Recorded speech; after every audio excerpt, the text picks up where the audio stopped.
महानदी के खौरेंगा घाट में अवैध रेत खनन अब वैसे तो राज्य भर में चलत है, लेकिन खौरेंगा घाट में मानव शव निकल कर बाहर आ रहे हैं। गंभीर, दुखद और शर्मनाक। जिस क्षेत्र में गांव वाले अपने पुरखों का कफन दफन करते हैं, उस श्मशान क्षेत्र में भी अवैध उत्खनन हो रहा है। 8 से 10 मानव शव निकल कर आए हैं। बात केवल अवैध उत्खनन की नहीं है, हमारी मानवीय संवेदनाओं, परंपराओं, धार्मिक आस्थाओं और मृतकों के सम्मान पर प्रहार है।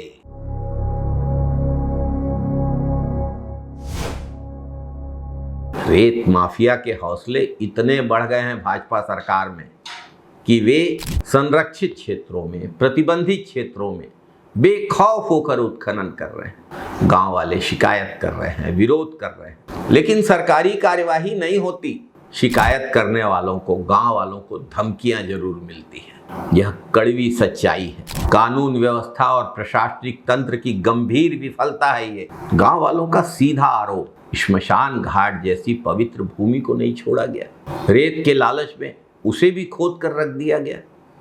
परिणाम स्वरूप दफनाए गए मानव शव बाहर निकल रहे हैं। पूरे क्षेत्र में गहरी नाराजगी, भय का भी वातावरण। सवाल यह है कि जब गांव वाले लगातार अवैध खनन की जानकारी दे रहे थे, तब भाजपा की सरकार, प्रशासन और खनिज विभाग क्यों सोए हुए थे?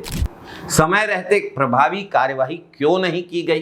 प्रदेश की जनता पूछ रही है, आखिर रेत माफियाओं को भाजपा की सरकार में इतना संरक्षण और साहस कहां से मिल रहा है? क्या कारण है कि अवैध खनन की शिकायतों पर कार्यवाही नहीं होती, लेकिन माफिया बेखौफ होकर प्राकृतिक संसाधनों की लूट कर रहे हैं, कानून की धज्जियां उड़ा रहे हैं? महानदी सिर्फ एक नदी नहीं, छत्तीसगढ़ की जीवन रेखा है।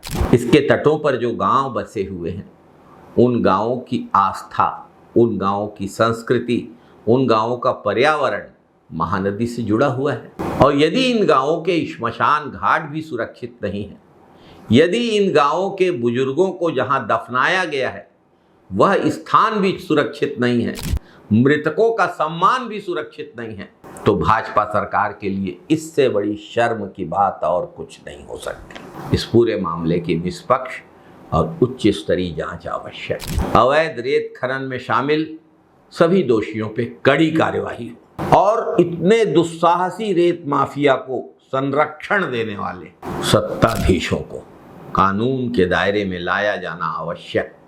इस अमानवीय घटना पर प्रदेश की जनता भाजपा की सरकार से जवाब चाहती है और दोषियों पर कार्यवाही भी, चाहे वो कितने भी ताकतवर क्यों ना हो। जय छत्तीसगढ़, जय हिंद, वंदे मातरम साथियों।